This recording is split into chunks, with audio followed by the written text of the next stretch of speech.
Welcome, everyone, to the Sports Illustrated Media Podcast. I am your host, Jimmy Traina. I was going to say good show for you this week, but I realize I say that every week, and it's kind of dumb. Every show is good. Some are better than others, but they're all good. Today's especially good. We got Troy Aikman from Fox Sports, followed by the Train of Thought segment with Sal Licata. Great stuff with Troy about the NFL season. Get into a Patriots-Buccaneers Super Bowl. Talk about the taunting rule, some other issues with the refs. Get into a little Aaron Rodgers, a little Cowboys, and talk about Troy possibly maybe being teamed up with Al Michaels to call games on Amazon next year, and the Manning cast. So a bunch of topics covered with Troy, and then Train of Thoughts with Sal Licata. We get into the Urban Meyer situation. We also talk about, whether we want to see a Pats-Bucs Super Bowl. A lot of Kevin James talk after the Netflix trailer dropped for the Sean Payton movie where Kevin James plays Sean Payton. So all that is on this week's edition of the SI Media Podcast. If you missed any recent episodes, go into the archives, check them out. Also subscribe to the Media Pod. Please leave a review if you can. I want to read some reviews here towards the end of the year. So review the pod on Apple if you can, and check out last week's episode with Stanford Steve from ESPN on Bad Beats, Jim Miller 2 weeks ago on the history of HBO, and we had an all Train of Thoughts Thanksgiving edition 3 weeks ago. So check those out, subscribe, and again, I will beg, please leave a review. Give me that as a Christmas gift. All right, here we go. Troy Aikman from Fox Sports, followed by Train of Thoughts right here on the SI Media Podcast. All right, joining me now, always nice when he comes on to talk about the NFL. He is the top NFL analyst for Fox, and he works with Joe Buck every week and Aaron Andrews. He is Troy Aikman. Troy, how's it going? Going good. How you doing, Jimmy? Doing well. A little sad. I always feel like, the holidays are nice, but it sort of signals we're getting to the end of the NFL season. So it gets a little bit sad for me this time of year. I feel like the weeks are precious now. They are precious. For me, this is kind of an exciting time of year, not only because it's the holiday, but also because these games start to mean something, and start getting a little clarity. And then, by the time the season ends, I'm kind of ready for a little break. So this is all good right now. Especially with the double duty. Troy's got 2 games this week with Chiefs, Chargers Thursday, and then Packers, Ravens on Sunday. So it's a double week for Troy. Let's cut right to the chase. Let's start with this. Are you ready? Are you ready for a Patriots, Buccaneers, Belichick, Brady Super Bowl? I think it'd be awesome. Yeah, I am ready. I think America's ready, I thought last year, it was, I think a lot of Tom. Great respect for him. I consider him a friend. I've loved that he's been in the NFC for the last 2 years. Get a chance to see him a lot more and cover more of his games, and just total respect and admiration for everything that he's done. I think with that said, it unfortunately came at the expense of what I also believe to be the greatest coach of all time, and that's Bill Belichick last year. And so this year, with a lot of money spent and a rookie quarterback who's I've been happy to see New England do what they've done. And I think Bill this year has done in a lot of ways what Tom did a year ago. And if they were able to meet then in the Super Bowl, that would be fantastic. That would be hard for me though, because I have such respect for both guys and both organizations. I don't even know who would want to see win that ball game, but it could very well happen. It's on that path. Yeah, obviously the Patriots rookie quarterback has played well this year. So, you think the Bucs end of it will be pretty solid. They just really got to get through Green Bay, it seems like. But the AFC obviously is a little more muddled. But, there isn't, you work at Fox. The Super Bowl's on NBC, but I think any single person in sports media is rooting for that Super Bowl right now, just because of the anarchy that will come with it. Yeah, it would be. There, on the one hand, I'm not sure how much Belichick would say. He didn't say much in the lead up to their matchup earlier in the season. As he's done so brilliantly throughout his career, he'll walk the tightrope for 2 weeks prior to that game with the media sessions. Yeah, the media with Bill that week, those 2 weeks would be pretty great. Yeah. Tell me, I said, it would seem the biggest obstacle for the Bucs to get to a Super Bowl would be the Packers. I'm glad I'm having you on this week. I'd love to hear from you from your quarterback playing days.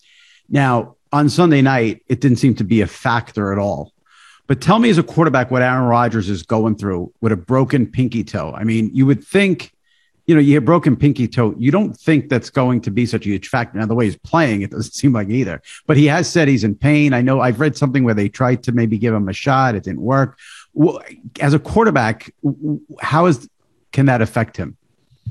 That's a good question. It's an injury I've never had. I don't know how much pain he's in on game day. I think they take necessary steps to where he doesn't feel a whole lot. We had him a few weeks ago. Doesn't seem to limit him. I've seen him run and scramble and do all the things that he's done when he's been so-called healthy. But as he said, I take him at his word that it's something he has to contend with and deal with during the week. He really hasn't practiced. Maybe that's changed here in the last week, but I know when we got ready to see him a week and a half ago or so, he wasn't practicing all that much. So he missed time because of COVID, came back, missed time. And it's always challenging, I think, for the rest of the team when your franchise quarterback isn't playing. It affects the offense, as everyone would imagine.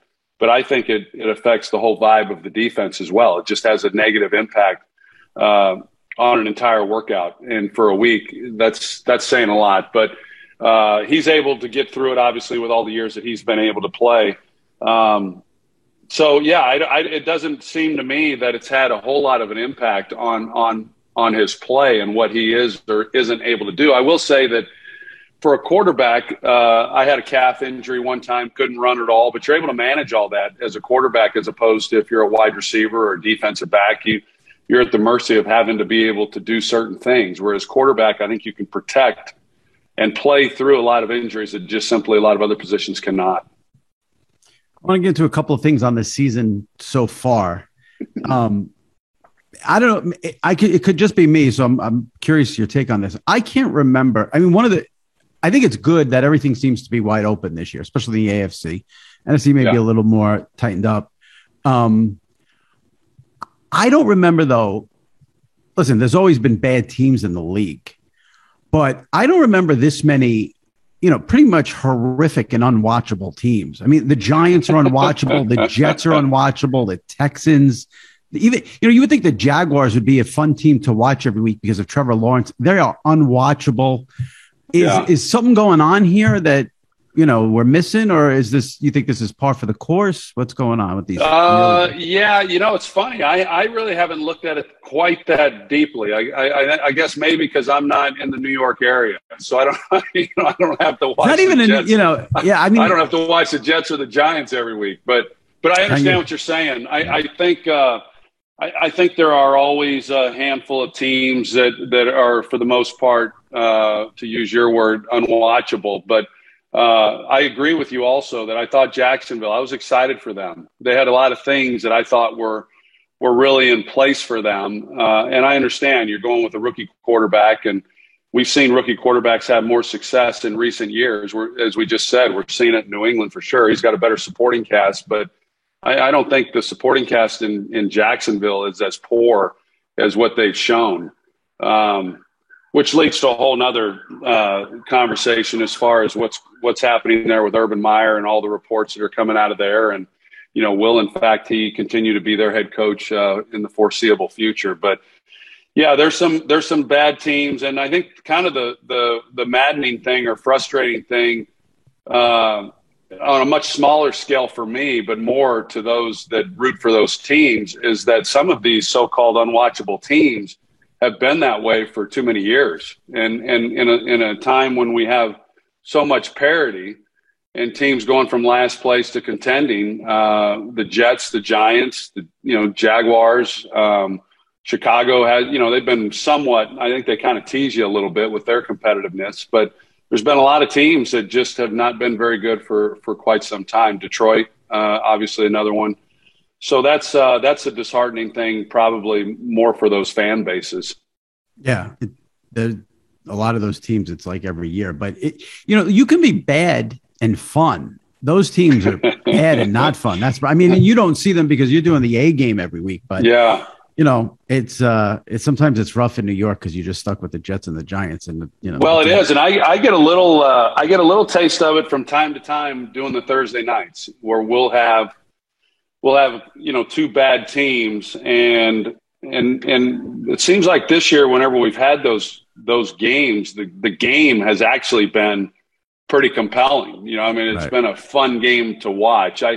I find that in each local market, and I live in Dallas, so I hear obviously all there is to know about the Cowboys, and those fans and that media base, they only look at it through their lens of what's wrong with the Cowboys, and then you cover other teams and you go to other cities. Every team has flaws, and it just seems that that's the way it is, and I understand it. It's not a criticism, but people who ask questions and write articles, they tend to focus more on the things that teams aren't doing as opposed to what they are doing. And so they all have their flaws. But so whether or not they're compelling, if you're rooting for the Jets or you're rooting for the Giants and they're not winning games, no matter how compelling those games might be, I don't think at the end of the day with a loss, they feel much better about it. Right. Absolutely. Since you mentioned Dallas, you're there in Dallas, former, obviously, Hall of Fame Cowboy quarterback. Can the Cowboys make a run in the postseason, do you think? I guess there's some blowback right now about the way Dak Prescott is playing. But what do you think about Dallas in the postseason? Yeah, I still think Dallas has a chance. I think they're like a lot of teams right now that are doing some good things and yet not playing it as well as what maybe they feel that they can. And I think the encouraging thing for Dallas, if you're someone who looks at it as a glass half full type guy, then wow, this defense is playing a lot better than anyone would have anticipated coming into the season. And it's hard to imagine that Dak won't get it going and the offense won't get back to doing some of the things that they were doing prior to his calf injury. And so from that perspective, you would say, wow, this bodes pretty well. If you're a glass half empty guy, you're concerned with the struggles of Prescott, knowing that you've got to have better quarterback play if you're going to ultimately achieve what you hope to. But I do like this team. I like the players they have.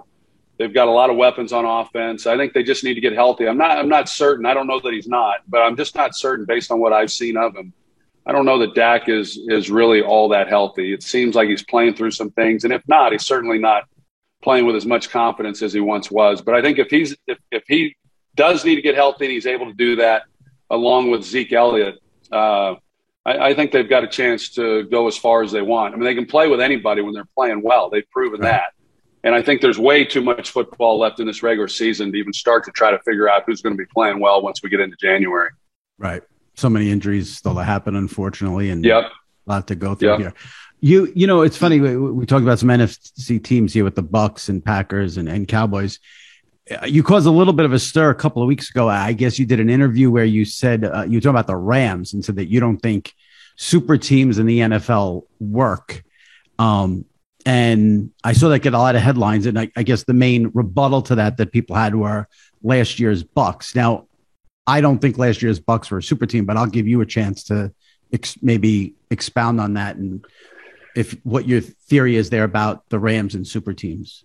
Yeah. Well, I didn't know there was pushback to those comments, so I don't really keep up with whatever the reaction is to what I may or may not say during the course of a ball game. But I just think back to when I was playing. I know Washington tried that back in the late 90s. They put together a team with Deion Sanders and Bruce Smith and a number of players. And I don't even think they made the playoffs that year. And so my experience when I've seen teams really try to load the wagon for one run, it hasn't worked. I'm with you. I never thought of Tampa Bay a year ago as this all-star team. I just felt that in order to sign Brady, they needed to upgrade some positions. Some of those guys were already there. I mean, when you talk about Mike Evans and Chris Godwin, and they're able to get Gronkowski out of retirement. He wouldn't have gone. He was going to go wherever Brady went. Brady could have signed with the Giants, and that's where Gronkowski would have been. So I just think that they did the right thing in getting good players around him. That defense was pretty much who they were. And so for the Rams, I understand. I mean, you try to do everything you can in order to put together a team to go and win it all. I just thought that when they made the trade for Von Miller, that was the first time that it really kind of felt like, wow, they are really just all in every way possible for this 1 year. For Von Miller's a great player. I love the guy and everything that he's been able to do. But he's been in the league a long time. So I don't know how many. I guess the Rams will still have a few picks in the draft, but I just haven't seen that really work out. And the Rams have been unabashed in saying, yeah, we're all in on trying to win. And it's not just this year. They've tried doing it like that in other years too. And so, we'll see. It works sometimes in basketball. I just haven't. If you exclude Tampa, I guess there's those who would argue, no, Tampa is one of those teams. And if you consider Tampa one of those teams, then yeah, they did it a year ago. I happen to not. And then I'd say I just haven't seen it in football. Yeah. I also think the big difference with Tampa was their acquisitions with Brady and Gronk and all that happened before the season, whereas the Rams are adding Miller and Beckham in season. So I think that is, and the Beckham thing, a little bit different in that they really didn't have to give up much in order to bring him in. I thought that was a good acquisition on their part as far as when you're just looking at talent. I do think the one thing, and let's take the Rams out of it. This is just in general that the most talented teams don't always win. In fact, most of the time they don't. I mean, if you look at the best talent and you put it on a sheet of paper and you look at this team and you put it on a sheet of paper, who you would pick as the most talented team, I bet more times than not does not win. It's the best team that plays together. And so sometimes you bring in a really great player and that can be disruptive to a locker room. It doesn't, 1 + 1 doesn't always equal 2. And so you've got to be real mindful of that. I think these personnel departments and these general managers have to be really mindful of, okay, well, how does this impact the locker room? Is he a fit for our team or is he not? Because simply just adding great players doesn't necessarily make for a great team. It's funny because as soon as you said about the best team doesn't always win, it's fresh in my mind because last night I caught up on a couple of the latest episodes of the Brady series that's on ESPN Plus, Man in the Arena, and they cover when they went 18. The last episode covered their 18-0 season, and then obviously became 18-1 when they lost to the Giants in the Super Bowl. So that's all you need to know about the best team doesn't always win. That team was a juggernaut. Yeah. It's amazing they lost. And that was obviously the David Tyree. I had you on this podcast. The first time I had you on, it was either 2018, 2019. And back then there were a lot of issues with the refs. And you came on and then the first game you had after we talked about how bad the refs are, the first, I think there was a flag on the kickoff and you were like, I can't believe this is going on. There's a flag on every kickoff. I just commented on that 2 weeks ago. It blows me away that virtually every kicking play there's a penalty. Yep. But anyway, I digress. No, that's right. So I wanted to get into just the taunting for a second. I don't. There's a lot of backlash to it from the fans and even people like me who are in the content game. We like to see the celebrations and the taunting. I don't put this one on the refs though. This was coming from the league. Yeah. And Joe came on. Joe was on right before the season started, and I asked him about it because I thought it was going to be a big theme throughout the season. And Joe was very clear, and it really turned me on. He said, listen, the rule is very simple. Just don't look at the person you're taunting. Just turn your head. If you're face to face, you're going to get the flag. You do it. You turn your body, turn your head. You're not going to get the flag. So this one, I put more on the players and the league for implementing the rules than the refs. How have you felt about the taunting penalty this year?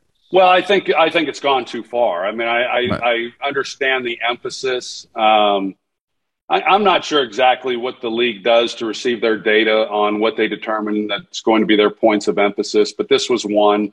And I agree with you. I mean, the officials are the ones who ultimately get caught in the crosshairs, and all they're doing is basically enforcing the rules as Park Avenue wants. And so I do think that in the games that we had one just the other night. There was a taunting penalty, and I couldn't believe it. It was just next to nothing. But again, if that's what the league wants, then that's what the officials are tasked with doing, and so it's their responsibility to uphold that. But I think like a lot of things it tends to go too far. And then if you're on the receiving end of one of those penalties, then you feel like as a fan and even as a club, sometimes that you're giving up a level playing field. So whenever those things get called into consideration, and at the end of a ball game, when you're talking about a big penalty that may have impacted the outcome of the game, I don't think it's good for our sport. And I think they'll probably pull back, which is usually the case. Whenever they're emphasizing holding, there's a lot of holding penalties, and throughout all the things that they want to have a point of emphasis on. And so my guess is this will, and probably already has, I don't know what the numbers suggest, but my guess is if you look at it from the beginning of the year to where we are now, it's probably gone down some, and I think that will continue into next year. Yeah. What I'd love to see them fix more than anything, I think my opinion, I would love to know what you think. I think the two biggest sort of issues with the refs is pass interference and roughing the passer. And I can give the refs a pass on the pass interference calls because I think those happen so fast. And they got to look at their feet. They got to look at the body, the hands. If you don't know if a hand's the roughing the passer, to me, is the one that has hurt the sport more than anything. And when you say hurt the sport, I mean, it doesn't really mean anything. 30 million people are watching the games. But the roughing the passer, to me, is the one that I wish they would. I get them wanting to protect the quarterbacks, and people tune in for the quarterbacks. It's a quarterback league. You're a quarterback. That's the one, as a fan, that bothers me more than any is some of these roughing the passers. I don't understand it at all. Well, when you have penalties like that, they keep drives alive. They add a lot of yardage. They affect the outcomes of games, and they're not. This isn't a criticism of the officials. I think what the officials, what they have to do, what you just said, it all happens so fast.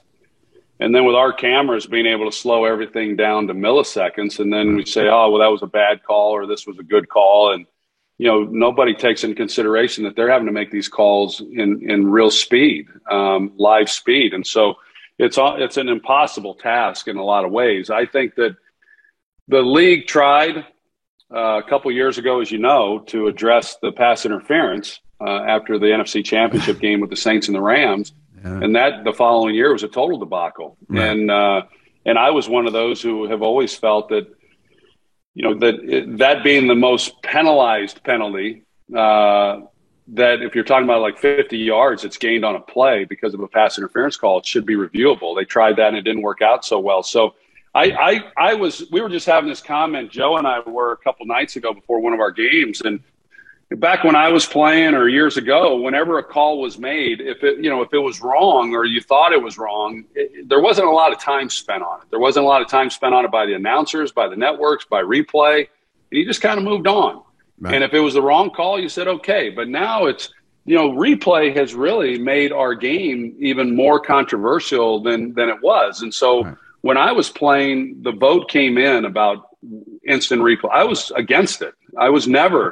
I've never been in favor of instant replay. I lost a college game to USC because of a bad call that SC got a touchdown and the receiver, Eric Affolter, was out of bounds. And even after that, I didn't say, if we only had instant replay, maybe the outcome of this game would have been different. I just think the officials, by and large, do a really great job. And so you wouldn't want it now. You wouldn't want it now. I wouldn't want it now either. Right. I wouldn't want it now. I think it causes stress on the officials. They're constantly second guessed. Even with, I don't feel, I guess the reason is I don't feel that even with instant replay, that the game ends and there's any less controversy about these calls. I mean, we're getting more calls right more of the time, it would seem, and yet we probably have more controversy surrounding. And no one can agree on it. I mean, we've got Mike Pereira. He says, "Oh yeah, this was right." We got another guy for another network. He'll say no. And I've been in those. I went to the officials seminar back when I first got in broadcasting back in 2001, and the referees in the room they couldn't agree on what roughing the passer was. So even amongst themselves, there's discrepancies on what it is and what it isn't. But it's here to stay. It kind of is what it is. But I do agree with Bill Parcells when he was first asked if he wanted instant replay. I said, if you're telling me we can get all the calls right all the time, then I'm in favor of instant replay. But if it's just some of the calls, some of the time, then I'm not. And I think Bill Parcells was on to something. Great typical Bill quote right there. That's for sure. That's right. Yeah, you know, I didn't think of it, but you're right. I mean, it doesn't help too when there's a controversial call and the rules analyst is saying this is what it's going to be, and then it replaces it something different, and then that just leads to, like you said, another level of the. Although I will say that what has been good for us, and I think good for the fan, for the viewing audience, is that they do jump in there and correct some mistakes right away without having to go to a replay and shut down the game and go to commercial break. And I think that's been awesome. I mean, there's some real improvement there. I'm going to take a left turn here since you mentioned you went to that rookie referee seminar in your first year, which was, I mean, it's 20 years now you're doing this. Yeah. I think when I've had you on before, you've mentioned maybe something about getting into ownership. Does the front office, does the 20 year, does the number 20 mean anything to you about sort of like reflecting and going forward and what do you want to do, or it's just another year for you? Just another year. It's my, surprisingly, it's actually my 21st year in broadcasting. It's my 20th year in the number one booth with Joe Buck. Who'd you do the games with your first year? Yeah, my first year was Dick Stockton and Daryl Johnston, former Cowboys teammate, which was a great year. A lot of fun, learned a lot. And then I worked, then Madden left in 2002 and went to Monday Night Football, and Fox paired Joe and I and Chris Collinsworth together for 3 years and learned a lot during those 3 years working along with Chris. But so Joe and I actually have been in a two-man booth for, 17 years now. Yeah. And there's rumors out there that Amazon wants you and Al Michaels to do Thursday Night Football next year when they get that. Would you be interested in that gig? Maybe. I'm not sure where all that might lead or how things end up. And right now I'm just focused on Fox. I do know this. I love working for Fox. I love the people I work for. I love the people I work with. And I've had the same, talk about 21 years. I've had the same producer for 21 years, Richie Zients. I've never had another producer.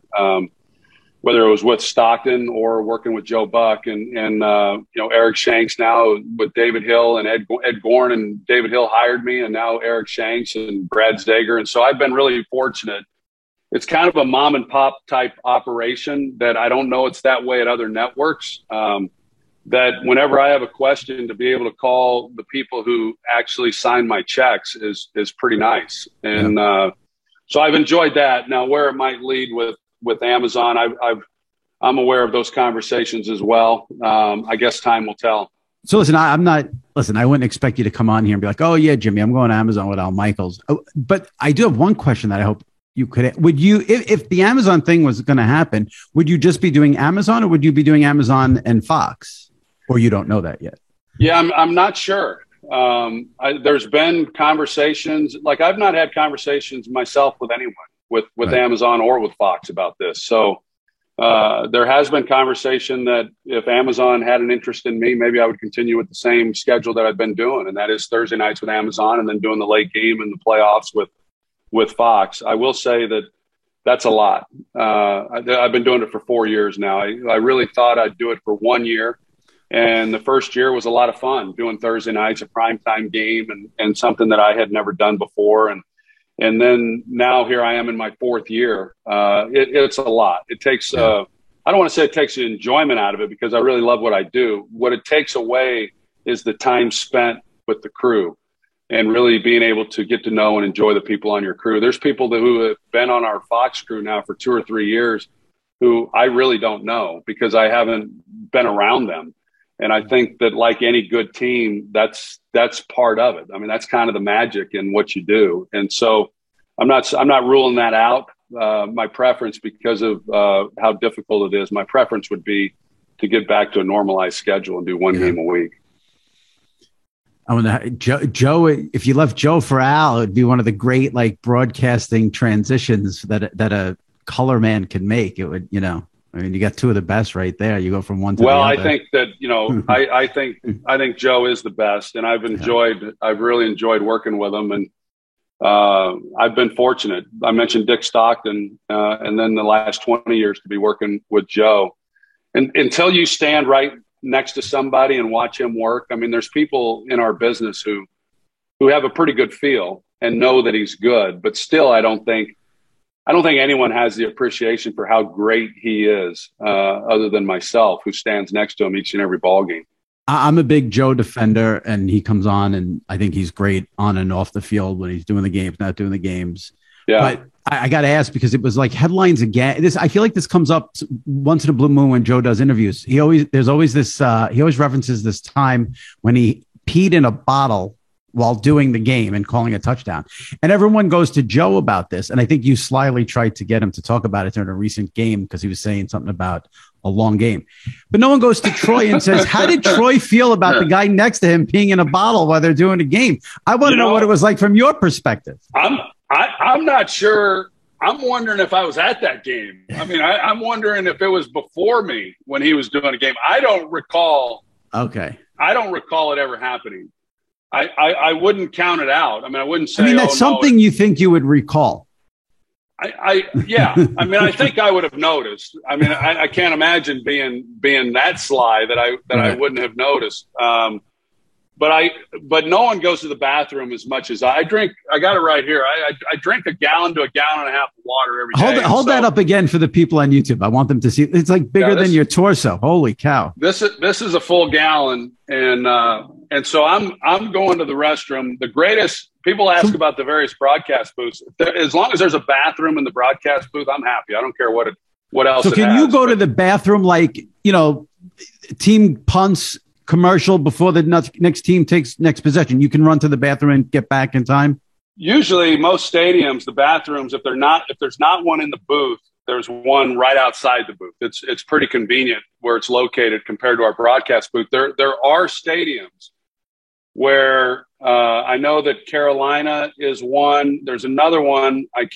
Maybe it's Jacksonville that, I mean, you have to sprint. I mean, a full on sprint. And sprint back, and then you get there just as they're counting it down, 20 seconds, and then I mean, I'm not 30 years old anymore. I'm 55 years old, so I get winded a little bit easier. So then I got to try to, harness that in before we go on air. So if you're doing a game in Carolina, you don't think to yourself, let me cut back on the gallon, maybe do half a gallon today? No.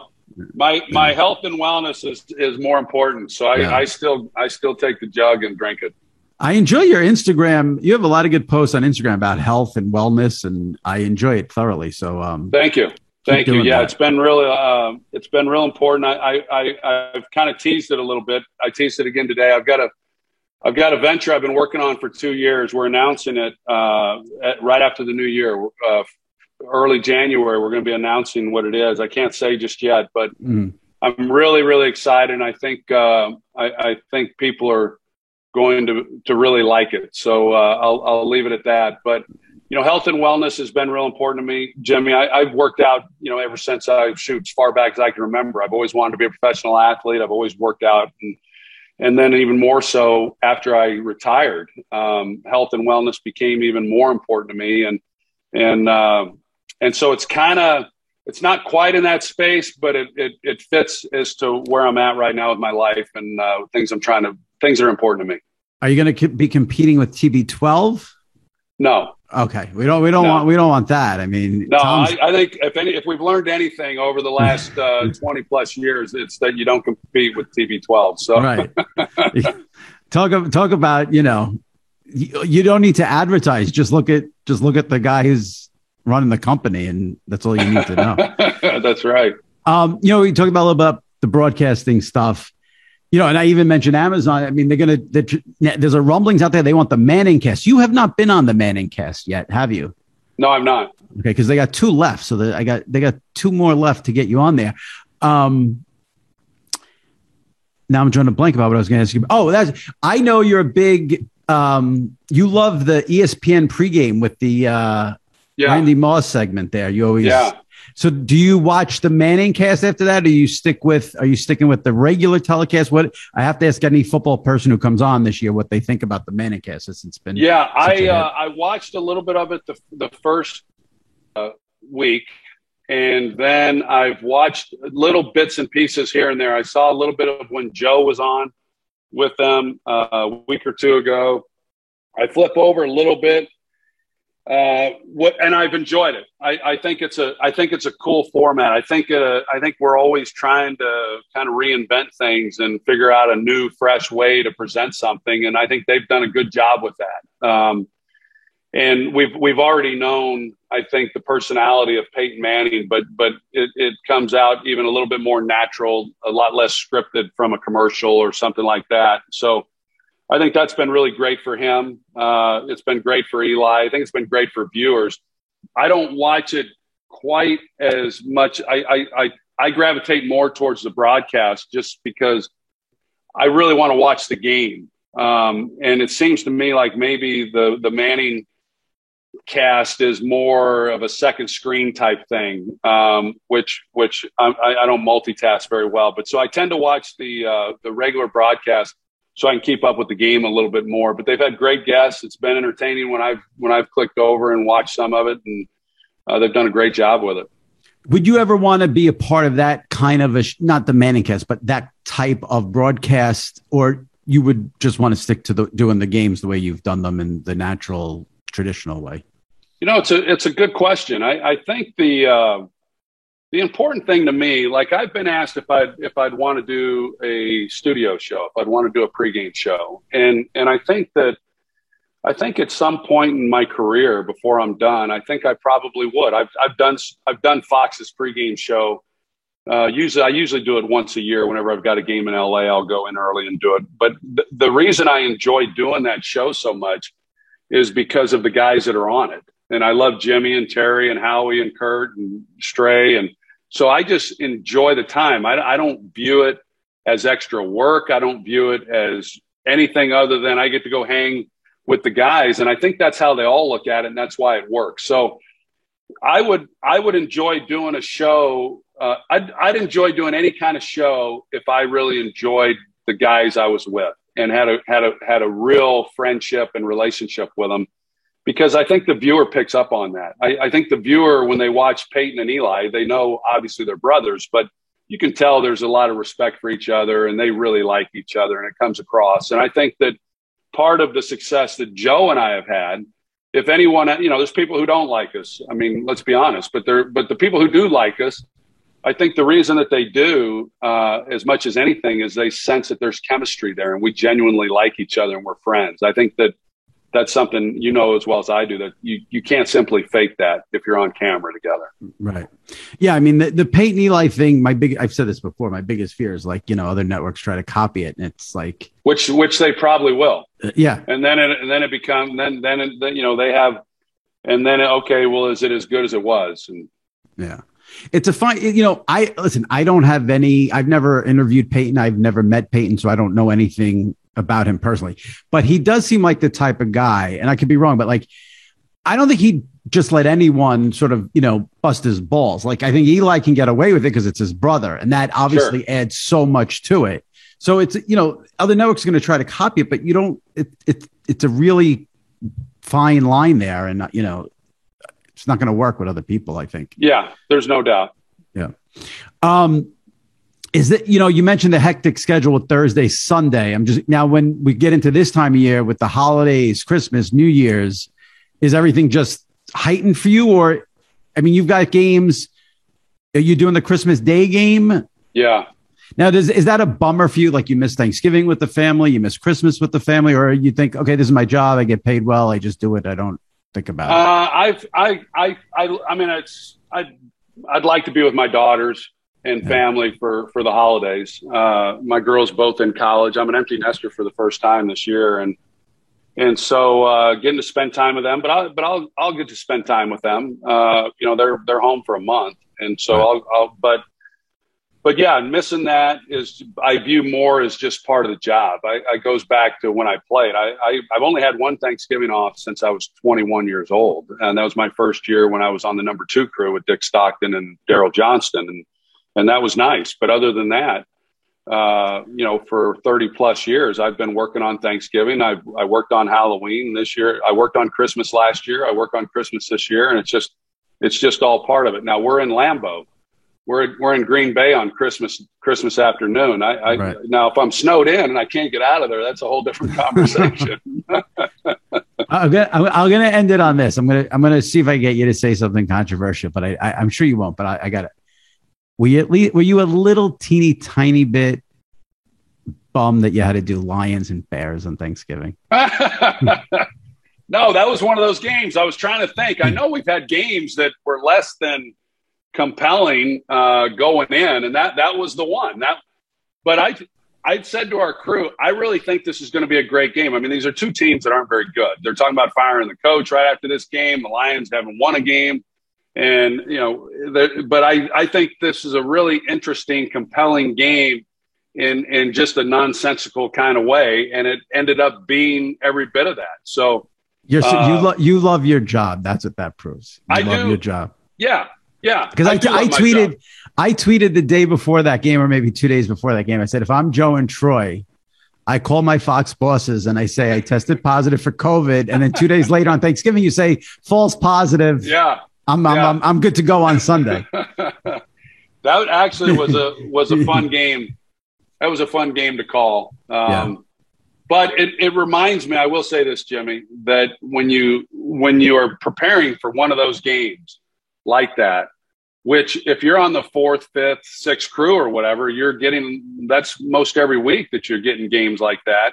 And there's not a lot of positives to discuss when you're talking with these coaches and the players. And It really drags you down. I mean, I'm fortunate that when we have a game, other than the occasional Thursday night game, I mean, they're good competitive games with teams that have played really, really well, and it makes it fun to be a part of that. So I'm blessed. There's no doubt. Yeah, it's a good week for you guys. Chargers, Chiefs should be good, and then Packers, Ravens. I guess no Lamar Jackson, but anytime you get the Packers and Aaron Rodgers, that's always good. Yep. It's going to be a great week. All right, enjoy the week. I appreciate you coming on. Happy holidays, and good luck with everything down the road. Thank you, Jimmy. Good talking to you. You too. Bet. Be well. All right. Joining me now for our weekly Train of Thought segment, Sal Licata from WFAN Radio in New York, SNY TV, obviously now a SI Media podcast regular. Sal, how are you? Great. How are you? Trying to enjoy this holiday season? Have you done all your shopping yet? Not even. I put it this way. I haven't even given it a thought. Today was the first day I was actually, all right, what can I get my wife that's going to get her off my back a little bit, make her enjoy the holiday? All these Saturday NFL games coming up. I got to do something at the year end, and you'll like this. I get the double whammy. Her birthday this weekend, December 19th.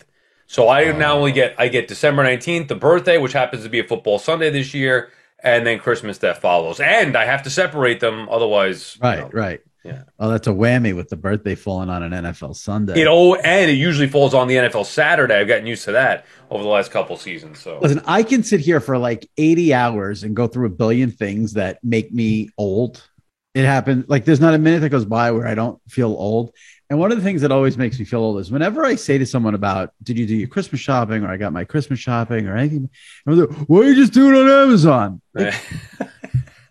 Well, I don't know. Like I go to the store, like call me crazy. Like I go to the store and I buy things. Now, I don't even love buying. Listen, I use Amazon all the time, but I don't even like buying stuff for me on Amazon because I like to see it. Do you go to the store, specifically Christmas shopping, knowing? Because if you walk in the mall without a plan, chances are you're not coming out of there with anything good. But do you know going in, like, all right, I need this is what I'm going to look to get? Yeah, pretty much. Otherwise, you stop at Spencer's and say, oh, can I get anything useful in here? And, whatever other stores they have. The one benefit of working from home because of the pandemic and everything is that, like, I can go on off hours to the mall. Like I went last night kind of late so it wouldn't be crowded. And I saw a great fight at Roosevelt Field Mall because I had to pick up gift cards for the mall, like the Simon gift cards. And it's a terrible setup at the mall where you have to go downstairs to the lower level of Roosevelt Field Mall and go to the mall management office. And that's the only place that sells the gift cards. Oh, God. That's brutal. So I go there and there are two people. There's a woman at the counter getting her stuff done, two guys ahead of me. The woman's taking forever. I don't know what's going on. I think what happens is for every gift card you buy, they have to like activate it with the computer. And she bought a bunch, so it took forever. And now that me and the two guys ahead of me, everyone's losing their minds. Now this guy goes up to the counter. It's his turn. It was a large Asian guy, and I only mention that because it'll come back in the story. And he's buying about 20 to 30 gift cards, and he wants them for $500 each. Whoa. And the woman behind the counter tells him, she starts asking him like if he's using these as money orders because that's illegal, and then he's not allowed to come back and buy them anymore. And he always comes, and there's always a problem, and he has to fill out I guess if you buy gift cards over a certain amount, you have to. They made him fill out a form. Oh God! The lady was very nasty to him, accusing him of like doing something illegal with the gift cards. And then he said, "Oh, are you discriminating against me?" And I'm there, and I have two gift cards I'm buying. So I'm like, in the middle of the fight, I'm like, "Excuse me, is it okay if I go ahead of you? I just have two." And the guy was as nice as he's like, "Yeah, go ahead." I'm like, "I wouldn't ask, but I see you have to fill out all this paperwork." He's like, "Yeah." He's like, "This woman wants me." And they went back and forth the whole time I was there getting my gift cards. And she was saying he was doing something shady. He's saying that 'tis the season. Yeah, I'm like, "Merry Christmas." Yeah, exactly. Merry Christmas, everyone. Merry Christmas. It's par for the course, though. It's kind of the norm when you go out there. But he was buying like 20 to 30 $500 gift cards. So I'll tell you from the customer service side of that, because I used to work, whether it was at King Cullen, the supermarket, or at Home Depot, that stuff can be a major pain in the ass. When somebody would come and say, "Oh, I need a money order," I need this or that, I was like, I'm on break. Go find somebody else with an apron on. I'm out of here. Well, there's the problem. Terrible customer service. You were heading to the... Yeah, it wasn't my calling. It wasn't for me. Let's get into some train of thoughts topics here. I don't have a ton. I feel like the only theme of the week is COVID, and I'm not talking about that. So let me ask you this. You're an Atlanta Falcons fan, so your team has no chance to win the Super Bowl. You would like the New York football teams to be good, but they are both they're not bad. They're unwatchable. So I just had worse, I think. Right, exactly. So I just had Troy Aikman on, and I asked Troy, first question out of the gate, is he ready for a Patriots, Bucks, Brady versus Belichick Super Bowl? And Troy was all in on it. How does Salicata feel about that? Of course I would be all in on it. I'm surprised Troy didn't go his Cowboys. Now, I know that he doesn't want to be a homer and all that, but if you watched him closely this year, as I know you have, he's talked up those Cowboys a lot. So I'm sure there's a part of him that would like to see that matchup.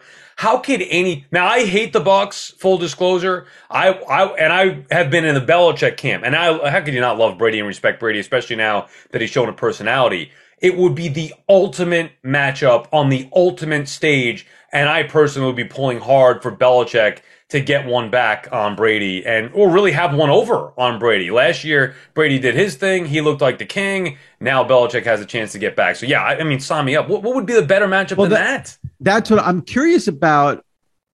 I'm impressed with your take because I'm curious about the people. There's so many people out there who hate Brady and Belichick, and obviously I think most of it just because they're good and they're always there. Right, they're jealous of at the end. And I'm curious if those people even would want to see that Super Bowl or would be turned off by it. I don't see how you cannot want that Super Bowl. I love both of those guys. I think to me, Brady's been my number one favorite player to watch over the last 20 years. I love watching him play.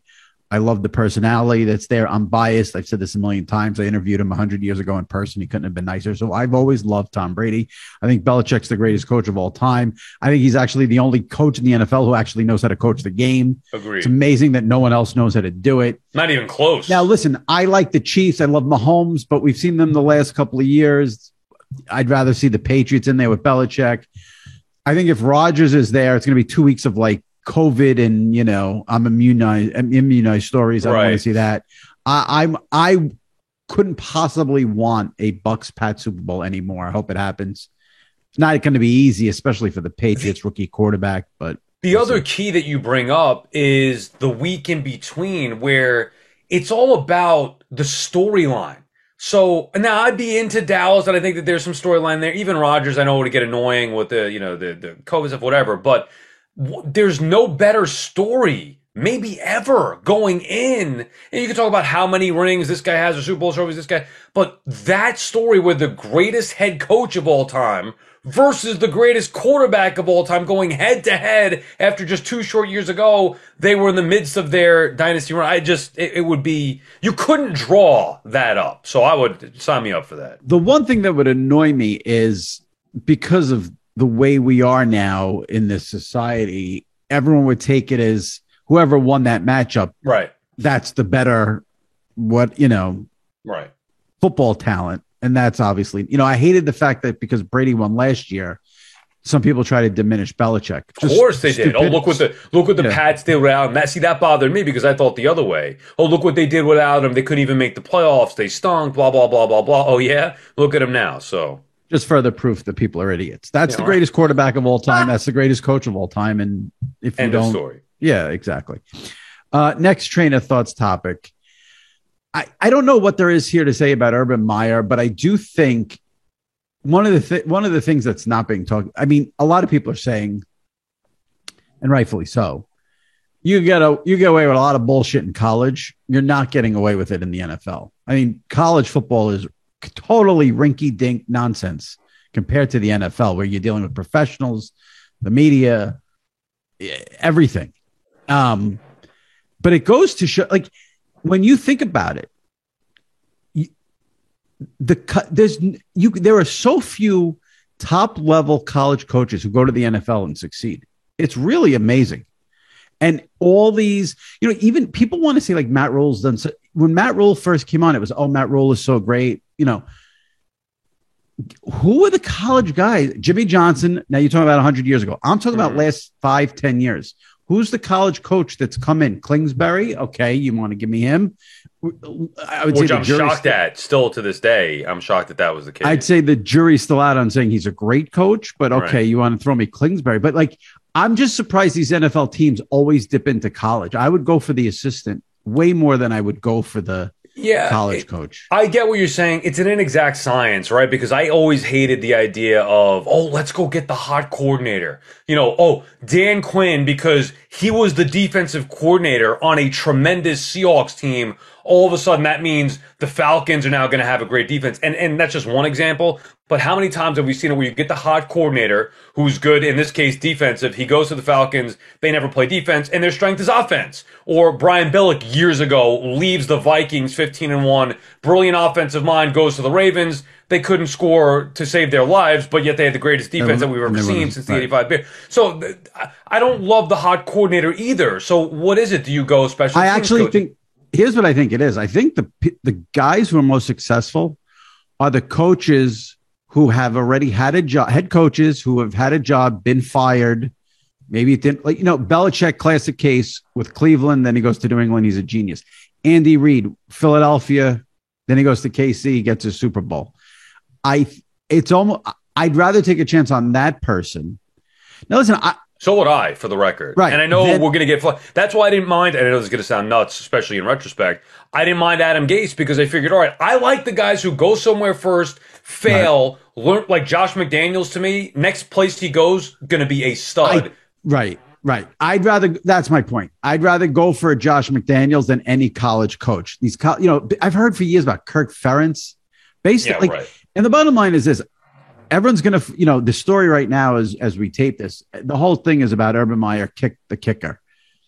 That's the story. He kicked. Is that a fact? I mean, I saw the story, but do we know that for a fact? That's one side of the story, right? Urban is yet to address it. I tend to believe it because the guy went to his agent and they got the Jaguars involved. So I doubt he made it up. What the hell is he doing kicking up? I mean, he's an idiot, but that's beyond. Right. Well, but here's because again, in college, it's all bullshit that, maybe you get away with that. And you lead right into my point about this. The whole focus now is going to be on Urban Meyer kick the guy.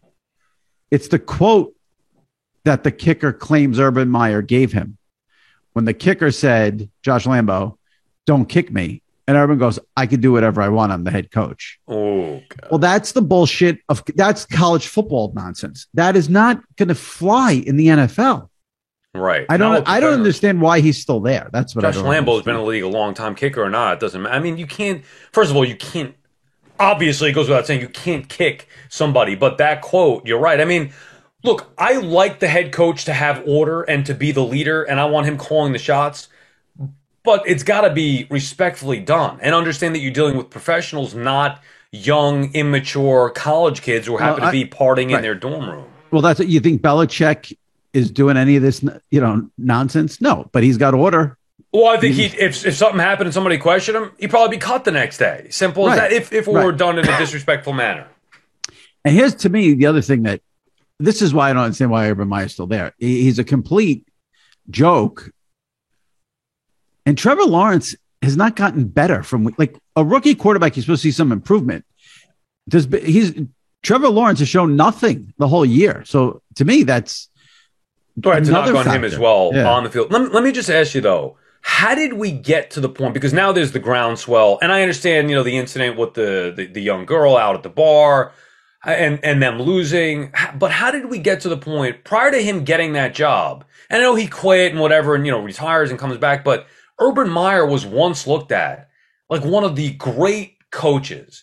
And even when he got the job in Jacksonville, I remember people in New York saying, they wish they had the combo of Meyer and Trevor Lawrence coming there. How did we go from that, one of the great coaches, and seeing what he's going to do and take the NFL by storm, to now, like, he is the biggest loser walking the face of the earth, or at least from a football perspective, get this clown out of the NFL?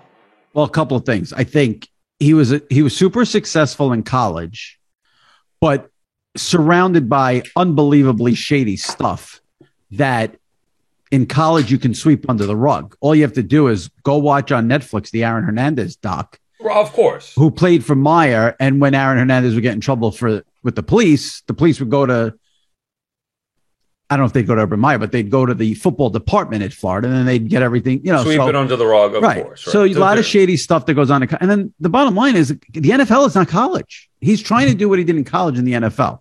Right. That's why he's gotten to this point. Early on, too, he was saying, well, what was the exact quote that he says? Oh, every week it's like playing Alabama or something like that, or I can't go get. So he's already starting to talk about, holy crap, that was week one. Yeah, right. That was week one. Right. Yeah. He's in over his head early on. But isn't it crazy the fall from grace with him? And the thing with the bar was, again, everyone focused on the fact that, he's grinding on the woman or whatever. Mm-hmm. He let his team fly back to Jacksonville after the third. Now, I reached out to every current NFL player I know. Every single one said never saw that before in their careers. Should have been fired. Because he thinks it's college football. That's, You can't do that. And the owner, who's supposed to be a good guy, and obviously has a ton of money there, he's been duped. He's got to make a change. Now, I'm sure they will. Some people think he's not even going to last a week now, but we'll see. Speaking of horrible things, final train of thoughts topic here. The trailer for the Kevin James, Sean Payton movie. Come on. I don't understand is it? I need to know if the people who made the movie, it's a Netflix movie, they're trying to be funny. Like, are they trying to make it so bad it's funny? I mean, first of all, the casting alone, it has to be an inside joke. It can't be. Did you see the trailer? I did not. I saw it going around yesterday. I couldn't even watch I couldn't care less. To your point, I mean, is this a real thing? Come on now. Why would I watch the first scene? It is a real thing. It's a movie on Netflix. What do you mean, is it a real thing? Yes, it's a movie on Netflix. Kevin James playing. About Sean Payton and Kevin James is playing him? Because I guess when Sean Payton got suspended for the Bounty Gate, he took the year off to coach his son's, I don't know, high school, middle school, peewee, who knows so what that's football what it's about. team. Okay. But nothing in there looks even remotely realistic. Yeah. The first scene of the trailer, an attractive blonde woman comes into Peyton's office and says, Roger Goodell is on the phone. And he goes, oh, you mean Roger Goodell? So the movie implying that Sean Payton hired someone who doesn't know who Roger Goodell is? All right. In the NFL, she works for the Saints at the time or whatever. Right. I mean, I don't know. I mean, I like Kevin James and some of the other movies. I can't take him seriously. I mean, I'm thinking I'm going to see, Paul Blart Mall Cop out there or a Zookeeper, and I'm supposed to take him seriously as being Sean Payton. On top of that, do I really need to see a movie about Sean Payton going through? No, I don't. Well, I don't listen. If you're going to that. Yeah, I mean, I don't have any interest in a Sean Payton movie, but if you can make it interesting and compelling, I might check in. And if you could get someone who plays him better than Kevin James. Well, let me ask you this. Would you watch that Kurt Warner movie? I would watch that before I'd watch the Sean Payton movie. But even at least looks... I like. But at least there's a story there. I mean, the guy was a grocery bagger. There's and then goes to the, and I love that Rams team. Maybe I don't love that Rams team, but I do love that story. But maybe just the way that they look cheesy to me. Well, they don't look like real movies.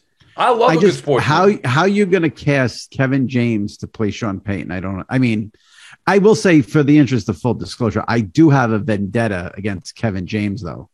I think we both do. What's yours? I saw one of the times I saw Billy Joel at MSG. You know, a lot of times, a lot of times when Billy Joel does a resident. For those who don't know around the country, Billy Joel does a residency at MSG, meaning he plays Madison Square Garden once a month, or at least he did before COVID. And it was great because once a month, if you felt like going to see Billy, you could pop in and, you know, go to the Garden. And often, very often, there was always surprise guests.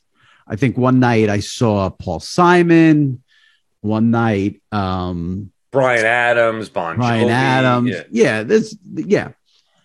And I go there one night and I'm all fired up. Like, who's going to be the guest? The guest is Kevin James, who came out and like butchered some song that I like. I'm like, wait, hold on. I'm paying like, you know, $200 for a ticket. And I have Kevin James butchering one of the Billy Joel songs I like. You know, where's my discount? That's not what I paid for. I remember you complaining about that. Do you remember when he called my radio show once trying to challenge me? I was doing a radio show. But you bashed him, didn't you? Yeah, well, I mean, I was just saying that he's not a real Met fan. I mean, Kevin James, he's one of these guys, celebrity, go out there, take batting practice. Next thing you know, the producer's like, oh my God, Sal, Kevin James on. I'm like, get the hell out of here. Kevin James isn't calling the show. Sure enough, it was him. He comes on. I was like, hey, Kevin. He was legitimately pissed at you. He went on like a 40-second rant, just ripping me to shreds, and goes, and this was at the time I was at WOR, which is, you know, like a minor league compared to the Fan. He goes, and if you were worth anything, you'd be working at WFAN, and hung up on me. Well, look at me now, Kev. Now you're working at WFAN? Yeah, and you're making stupid movies about Sean Payton, you clown. No, I'm just kidding. I do like Kevin James. I'm sure Netflix gave him a nice chunk of change. I wouldn't brag too much about your standing versus Kevin James' standing. No, I am actually a Kevin James fan, but I just thought that was funny. Yeah. Let's wrap it up on this. If your producer at the WFAN comes to you and says, Sal, Netflix PR reached out. They want to put Kevin James on your show for an interview to promote the movie. What do you say? 100% I would do it. Now, I would only do it because of the history he wouldn't remember, but I would definitely bring it up and try to play off of that and tie it in with the Mets and, you know, go there. Yeah. You wouldn't take him for the podcast? No. Of course you would. I'd make you take. You'd have to. I literally have not one question to ask Kevin James. I couldn't be less. I didn't watch. What's the show? Not King of Queens. Yeah, sure. I've never watched that show. Well, I don't think it's not a New York angle for you. For me, it's a local angle. He's a Mets fan. Yeah, I have not one question. Here's what I'd ask Kevin James: why did you feel it necessary to ruin the Billy Joel concert I went to? That'd be my. And then I'd hang up and start the train of thought segment with you. All right, Sal. We'll see you next week. All right, take it easy. All right, have a good one. My thanks to Troy Aikman, Sal Licata. Hope you guys enjoyed this episode of the SI Media Podcast. If you did, drop a review on Apple. I will be reading them in the next couple of weeks here on the pod. And if you are not a subscriber, hit that subscribe button and listen to some past episodes. Stanford Steve, who does Bad Beats with Scott Van Pelt on ESPN, was on last week. Jim Miller on the history of HBO. He has a great book out 2 weeks ago. We had a All Train of Thoughts edition 3 weeks ago. Kenny Mayne, Becky Lynch, Kevin Clark, Al Michaels, all recent guests on the SI Media Podcast. If you missed any of those, check them out. All right, that wraps it up. We'll see you next week right here on the SI Media Podcast. Stay safe and take care.